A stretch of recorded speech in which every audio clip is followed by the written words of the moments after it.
నమస్తే, welcome to our channel. ప్రస్తుతం మనతో వాస్తు జ్యోతిష్య శిక్షణ నిపుణులు, లలిత ఉపాసకులు శ్రీ నానాజీ పట్నాయక్ గారు ఉన్నారు. వారితో మాట్లాడదాం. నమస్తే గురువు గారు. శ్రీమాత్రే నమః.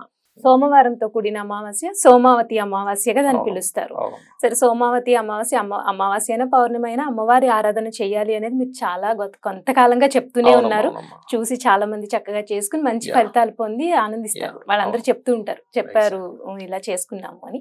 అయితే నా క్వశ్చన్ ఏంటంటే, ఇందులో అమావాస్య రాగానే చాలా మంది అమావాస్య అంటేనే నెగిటివ్ ఎనర్జీ అని అందరికీ తెలిసింది కదండి, కొంచెం ఎక్కువ నెగిటివ్ ఎనర్జీ ఉంటుంది. దిష్టిలు తీసేసి రోడ్డు 3 కోళ్ళ కూటమి అని చెప్పి 3 రోడ్ల కూటమి అని చెప్పి అక్కడ పాడేయడం, లేదు ఎవరైనా తొక్కే ప్లేసుల్లో పాడేస్తే, అంటే వీళ్ళ ఉద్దేశం ఏంటంటే ఎవరైనా తొక్కితే అది పోతుంది అని. నిమ్మకాయలో, ఎండుమిరపకాయలో, పచ్చిమిరపకాయలో వాళ్ళకి నచ్చినవన్నీ తీసి పాడేస్తూ ఉంటారు. సరే, చాలా మంది చూసుకోరు, కార్లలో వెళ్ళేవాళ్ళు కానీ లేకపోతే నడిచి వెళ్ళేవాళ్ళు చాలా మంది చూసుకోరు. ఎక్స్పెషల్లీ పిల్లలు దాన్ని తొక్కేసి వచ్చి ఇంటికి రాగానే జ్వరం వస్తే పెద్దవాళ్ళు ఏమంటారంటే వీడేదో తొక్కొచ్చాడు, అందుకే అప్పటి వరకు బాగుంటాడు ఆ పిల్లవాడు, సో ఎన్ని మెడిసిన్ వేసినా తగ్గదు. నిజంగానే ఇలా రోడ్ల మీద పాడేసిన దిష్టిలు ఇంకొకళ్ళు తొక్కితే వాళ్ళకి ఆ నెగిటివ్ ఎనర్జీ ఉంటుందా? నిజంగానే అది ఉంటుందా? ఉంటే కనుక మళ్ళీ వాళ్ళు ఎటువంటి రెమెడీస్ చేసుకుంటే అది పోతుంది? ఇంట్లో అయినా ఒంట్లో అయినా, ఒంటికైనా ఉండొచ్చు, ఇంటికైనా ఉండొచ్చు. ఎటువంటి రెమెడీస్ చేసుకుంటే అది పోతుంది అనేది మీ ద్వారా చెప్పండి. తప్పకుండా. ఫస్ట్ ఆఫ్ ఆల్ ఏంటంటే, నేను స్టార్టింగ్ లో ఏమిటిది రోడ్ల మధ్యలో ఈ వేయడం ఏమిటి అనుకునేవాడిని. కానీ కర్మ విపాకము అని ఒక గ్రంథం ఉంది సాంస్క్రిట్ లో. ఆ గ్రంథంలో వెరీ క్లియర్లీ మనిషికి ఏదైనా ఇంట్లో ఏదైనా బాగా దిష్టి ఉన్నప్పుడు ఇలా నిమ్మకాయ అండ్ పసుపు కుంకుమ, ఈ ఎర్రన్నము ఇవన్నీ తీసుకెళ్ళి ఎక్కడైనా పడేస్తే ఆ దోషం ఇంట్లో ఉండే నెగటివ్ ఎనర్జీ పోతుంది అని రాసింది అందులో. అప్పుడు నేను షాక్ అయ్యా. అందులోనే మనకి రావి చెట్టు చుట్టూ ప్రదక్షిణాలు చేసేవి అన్నీ ఉన్నాయి. పూర్వజన్మల్లో ఏ కర్మలు చేసేటువంటి ఇబ్బంది పడతాడు, ఏవి చేయకూడదు, పర్టికులర్ గా ఎలాంటి కర్మలు చేయడం వల్ల ఎలాగ పుడతాడు, అదంతా ఉంది మనకి ఎట్లా అయితే గరుడ పురాణంలో ఉంటుందో సేమ్ యాజ్ ఇట్ ఈజ్ కర్మ విపాకం అనే గ్రంథంలో. అంటే నువ్వు ఏ కర్మ అనుభవిస్తావు, నువ్వు ఎట్లాంటి రెమెడీస్ చేసుకోవాలనేది ఆ రెమెడియల్ పార్ట్ ఉంది అందులో పూర్తిగా. నేను అప్పుడు చూసి షాక్ అయ్యారు. నేను ఏదో వీళ్ళు అంటే అప్పటి వరకు నా థాట్ ఎలా ఉండేదంటే, వీళ్ళు ఎంత అజ్ఞానం, తీసుకెళ్ళేదో నిమ్మకాయ అక్కడ పెడితే ఏమొస్తుంది కానీ చదివిన తర్వాత ఐ రియలైజ్. అప్పుడు నేను దాని గురించి డీటెయిల్డ్ అనాలిసిస్ దాని మీద అధ్యయనాలు చేసినప్పుడు 4 రోజుల జంక్షన్ ఈజ్ రాహు. నాడీ ఆస్ట్రాలజీ పరంగా రాహు ఈజ్ ది ఎనర్జీ. ఒక సమ్ ఎనర్జీ మీకు ఎవరి జన్మ జాతకంలో అయినా రాహు కనుక ఏ గ్రహంతో కలిస్తే ఆ యొక్క ఎనర్జీని విపరీతంగా పెంచేస్తుంది. చంద్రుడితో కలిస్తే విపరీతమైన ఆలోచనలు, రవితో కలిస్తే వాడు గొప్ప కీర్తి పొందాలని విపరీతంగా కోరుకుంటాడు, వీనస్తో కలిస్తే లగ్జరీ కావాలని కోరుకుంటాడు. అట్లా సమ్ ఇది ఉంటుంది. ఆ రాహుకి ఉన్నటువంటి ఎనర్జీ ఉండే ఆ రోడ్లు 4 రోడ్స్ ఈజ్ రాహు. అందుకే తీసుకెళ్ళి అక్కడ పడేస్తారు. అయితే ఇది పడేసినప్పుడు ఇందులో 2 రకాలు ఉంటుంది. నార్మల్గా ఇంట్లో నెగిటివ్ ఎనర్జీ పోవాలని తీసి పడేసినప్పుడు అది తొక్కినా ఎవరికి ఏం అవ్వదు. కొన్ని మాత్రం ఎట్లా అంటే కొన్ని క్షుద్ర సంబంధించినవి ఉంటాయి, క్షుద్ర సంబంధించినవి లేకపోతే పిశాచ సంబంధించినవి కొన్ని ఉంటాయి. అవి ఏవైనా తీసి పడేసినప్పుడు అది ఎవరైనా తిన్నా లేకపోతే తొక్కినా, ఆ తొక్కిన వాళ్ళకి తిన్న వాళ్ళకి ముట్టుకున్న వాళ్ళకి కొంచెం వాళ్ళకి ఏదైనా తొందరగా నెగటివ్ ఎనర్జీ కనెక్ట్ అయ్యే ఉంటాయి కొంతమంది జాతకాల్లో. సన్ స్ట్రాంగ్ గా ఉండడు, వాళ్ళకి వీక్ గా ఉంటాడు. సన్ స్ట్రాంగ్ గా ఉన్నాడు. ఇప్పుడు నా సన్ వెరీ స్ట్రాంగ్, నేను అట్లాంటిది ఏదైనా ముట్టుకున్నా నాకేం అవ్వదు. ఎవడో రోడ్డు మీద పెట్టాడు, అది తీసుకెళ్ళి పక్కన పడేసినా నాకే ఎఫెక్ట్ ఉండదు.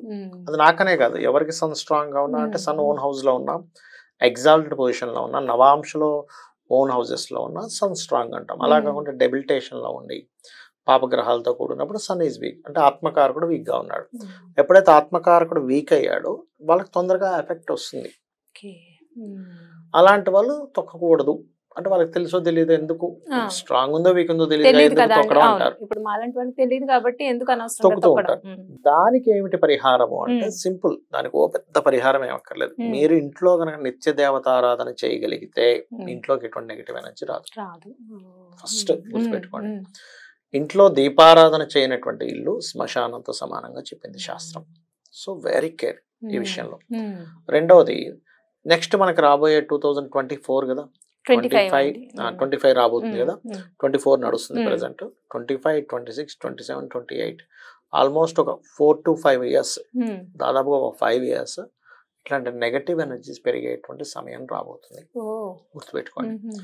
అందుకని ఇంట్లో అందరూ కూడా ఏదైనా ఒక ఉపాసన, మ్మ్. అది మీరు లక్ష్మీ అష్టోత్తరమే చదువుకుంటారో, మ్మ్. వారాహియే చదువుకుంటారో, వెంకటేశ్వర స్వామి నామాలే చేసుకుంటారు, మ్మ్. లేకపోతే ఒక లక్ష్మీ నరసింహస్వామి అంటే ఉగ్రదేవతను ఆరాధిస్తే ఉగ్రదేవత, మ్మ్. సాత్వికం అండి మేము విష్ణువుని ఆరాధిస్తాం, లక్ష్మీదేవిని ఆరాధిస్తాం, మ్మ్. లేకపోతే ఒక వెంకటేశ్వర స్వామిని ఆరాధిస్తాం, అలా అయినా చేసుకోవచ్చు. అంటే తప్పలేదు. ఇంట్లో ఉగ్ర దేవతారాధన చెయ్యొచ్చా గురువు గారు? ఒకటమ్మా పద్ధతి తెలిస్తే చేయొచ్చు, దాని పద్ధతి గురించి clear గా తెలుసుకొని తెలియాలి. ఏం లేదమ్మా. ఇప్పుడు ఒక చిన్న పవర్, ఇప్పుడు బ్యాటరీస్ తో వైర్లు కలిపి దీపం మ్మ్. బల్బ్ వెలిగిస్తాం, వెలిగిస్తున్నాం. మ్మ్. అది ఎవరైనా ముట్టుకోవచ్చు, మ్మ్. అది షాక్ కొట్టదు. కానీ మీరు హై టెన్షన్ నుంచి వైర్ తీసుకొచ్చి కలపాలంటే మ్మ్. దానికి స్పెసిఫిక్ గా దానికి మీరు ఒక క్వాలిఫై అయ్యి ఉండాలి, మ్మ్. దానికి కొన్ని విధి విధానాలు పాటించాలి, తెలిసి ఉండాలి. కొన్ని జాగ్రత్తలు తీసుకోవాలి. మ్మ్. అక్కడ కరెంట్ ఆపేయాలి, మీరు షూ వేసుకుంటారు, డ్రెస్ మ్మ్. వేసుకుంటారు, దానికి సమ్ ఎక్విప్మెంట్స్ ఉంటాయి, అన్నిటితో జాగ్రత్తగా లైన్ కలుపుతారు. మ్మ్. అంతేగాని ఏముంది బ్యాటరీలో ఉన్నది మ్మ్. పవరే, ఇక్కడ నేను లైన్ కలిపిన లైట్ అది పవరే, రెండు ఒకటే కదా అంటే మ్మ్. ఆ పవర్ ఎక్కువ. అవును. అలాగే ఉగ్రదేవత వారాహి మ్మ్. ఉంది అనుకోండి ఉదాహరణకి, మ్మ్. 100% అందరూ చేసుకోవచ్చు, తప్పలేదు. కానీ ఓ. నార్మల్ గా పూజ చేయడం వేరు, దానికంటే స్పెసిఫిక్ గా ఉంటాయి కొన్ని. మ్మ్. అలాంటివి మీరు ఖచ్చితంగా గురువుల దగ్గర తెలుసుకొని దానికి నియమ నిబంధనలు ఏమున్నాయో మ్మ్. చేయాలి. ఎందుకంటే అది ఎనర్జీ ఎక్కువ, Yeah. ఎనర్జీ ఎక్కువ ఉన్నప్పుడు ఆ ఎనర్జీని ఎలాగ చేయాలి. మ్మ్. ఇప్పుడు చిన్న ఎగ్జాంపుల్, మా కుక్క పిల్లని తాడు పట్టుకొని వెళ్తారు, పులిని పట్టుకొని వెళ్ళగలుగుతారు? వెళ్ళం కదండి. మ్మ్. వెళ్ళం, ఖచ్చితంగా తీసుకెళ్ళలేం వెళ్ళం కదా. అసలు. అలా అని మళ్ళీ అదే చిన్నప్పటి నుంచి అదే పులిని మీరు పెంచుతున్నారు, మ్మ్. అది మిమ్మల్ని కాపాడుతుంది, అవును. అది మిమ్మల్ని ప్రేమిస్తుంది. మీరు చూడండి డిస్కవరీ ఛానల్స్ లో ఆ, ఒక వ్యక్తి పిల్లిని పెంచుకుంటాడు, ఒకసారి జూకి ఇచ్చేస్తాడు, తీరా మ్మ్. వెళ్ళే కదా వచ్చి పట్టేసుకుంటుంది. పట్టుకుంటుంది. అవును. అంటే ఏమిటి, నువ్వు ఆ పులితో నువ్వు చిన్నప్పటి నుంచి ఒక రిలేషన్, ప్రేమను మ్మ్. చూపించావు. మ్మ్. ఒక దేవత, అది ఉగ్రదేవత కానివ్వండి, మ్మ్. సాత్విక దేవత కానివ్వండి, తల్లి అనేటువంటి భావంతో మీరు కనుక చేయగలిగితే, Yeah. ప్రేమగా భక్తిగా చేయగలిగితే మ్మ్. దేవత ఏమి మిమ్మల్ని ఇబ్బంది పెట్టదు. ఓ. మ్మ్. అలా అద్భుతం కాకుండా సగం సగం తెలిసి అసలు. తెలిసి. తెలియక మ్మ్. నియమ నిబంధనలు సరిగా మ్మ్. పాటించక ఎలా పడితే అలా చేస్తే మాత్రం మీరు ఒక పవర్ ని సరిగ్గా ఛానలైజ్ చేయనట్టుగా మ్మ్. ముట్టుకుంటే ఎలా అవుతుందో సేమ్ యాజ్ ఇట్ ఈస్ ఆ రిజల్ట్స్ వస్తాయి ఇక్కడ. Yeah.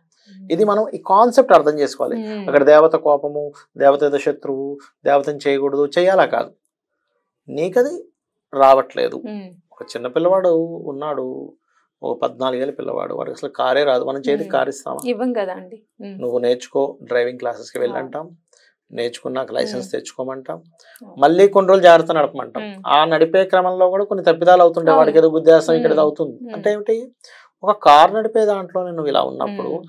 ఒక దేవతను నువ్వు ఆరాధించేటప్పుడు ఆ మ్మ్. దేవత ఏమిటి, భావన ఏమిటి, నువ్వు మ్మ్. ఎందుకు పూజిస్తున్నావు, నువ్వు Yeah. దేవతను పూజిస్తున్నావు, దేవతను ఆవాహనం చేసుకుంటున్నావు, మ్మ్. దేవతను పట్ల నీకు ఉండే భావన ఏమిటి ఈజ్ మోస్ట్ మ్మ్. ఇంపార్టెంట్. మ్మ్. అక్కడ భావన చాలా ముఖ్యం అమ్మ. మ్మ్. అసలు నీకు ఎందుకు ఆ దేవత మీద కలుగుతుంది అంటే పూర్వజన్మ వాసన వల్ల కలుగుతుంది. ఇప్పుడు Okay. చాలా మంది ఏమండి లేదంటే నాకు వారాహియే ఇష్టం అంటారు. అంటే ఎందుకంటే వాళ్ళకి పూర్వజన్మల్లో ఎక్కడ వారాహి చేసి ఉంటారు, ఓ. చేసి మ్మ్. ఉన్నందుకు అది కనెక్ట్ అవుతూ కనెక్ట్ ఉంటుంది. మ్మ్. అది లేదు మేము వాళ్ళకే చేసుకుంటాం, లక్ష్మీ నరసింహస్వామిని మాకు మ్మ్. ఇష్టం అవును. అంటే వాళ్ళకి పంచమ స్థానం, ఉపాసనా స్థానం అంటారు. మ్మ్. ఉపాసనా స్థానానికి ఉగ్రదేవత సంబంధం ఉంటుంది. మ్మ్. బట్ ఇంట్లో మామూలుగా ఫోటో పెట్టుకుని ఓం వారాహిదేవి అయి నమః చేసుకోవచ్చు, ఫోటోయే పెట్టక్కర్లేదు, దీపం పెట్టుకుని ఓం వారాహిదేవి అయి నమః అని మ్మ్. పువ్వు వేసుకోవచ్చు, పువ్వు తప్పేం వేసుకుని కాదు. చక్కగా ఎందుకంటే మంత్రం చదువుకోవచ్చు. మ్మ్. వారాహి అంటే ఎవరో కాదు, విష్ణుమూర్తి వరాహం వరాహం. అవతారం, భూమిని అవునండి. రక్షించడానికి వచ్చాడు ఆయన. మ్మ్. ఆ హిరణ్యాక్షుడు తీసుకెళ్లి భూమిని తీసుకెళ్లి అందులో మ్మ్. దాచేస్తే మ్మ్. భూమిని కాపాడడానికి ఆయన వచ్చాడు. ఆయన శక్తే వారాహి. లక్ష్మీదేవే మ్మ్. ఇంకొక రూపంలో ఉంది. ఆ. ఇప్పుడు అమ్మ కోపంగా ఉందని అమ్మ అవ్వకుండా ఉండదు కదా. ఉండదు కదా, ఖచ్చితంగా అమ్మే. కాకపోతే ఏంటంటే ఆ టైంలో హ్యాండిల్ ఎలా చేస్తావు అమ్మను నువ్వు, మ్మ్. జాగ్రత్తగా కొంచెం వెళ్ళి అడగాలి. requesting గా, అవును. అంతేగాని ఆ అంతే, టైంలో అవును. ఇంకో మాట నీకో దెబ్బ పడుతుంది. అవును. అది మనకు తెలియాలి ముందు, అది ఆ. ఎలా అమ్మని ఎలా హ్యాండిల్ చేయాలి ఎలా అనేది హ్యాండిల్ పిల్లలకి చేయాలని ఎలా తెలియాలో అలా. తెలియగలగాలి. అలా గనక మీరు చేయగలిగితే ఏ రూపాన్నైనా ఆరాధించవచ్చు, తప్పేమీ కాదు. కాకపోతే ఒకటేంటంటే ఇక్కడ ఒక గురువు దగ్గర మీరు ఏమండి నేను ఫలానా పూజ చేద్దాం అనుకుంటున్నాను, దానికి కల నియమాలు ఏమిటి, ఏది పడితే అది ఆహారం తినకుండా, ఎలా పడితే అలా ఉండకుండా, దానికి సర్టన్ టైమింగ్స్ పెట్టుకొని ఆ ఆరాధనలు చేసేటప్పుడు ముఖ్యంగా మనలో ఉండేటువంటి ఇంద్రియ నిగ్రహం ఎక్కువగా ఉండాలి. ఎందుకు ఎక్కువగా చేయొద్దు అంటారంటే, నువ్వేదో చేసుకుంటూ వెళ్ళిపోతే కాదు, నువ్వేదైనా నీ మీద ఎవడైనా ఏదైనా అన్నప్పుడు నీకు కోపం వస్తే వాడి మీదకి వెళ్ళిపోతుంది ఆయన వచ్చి.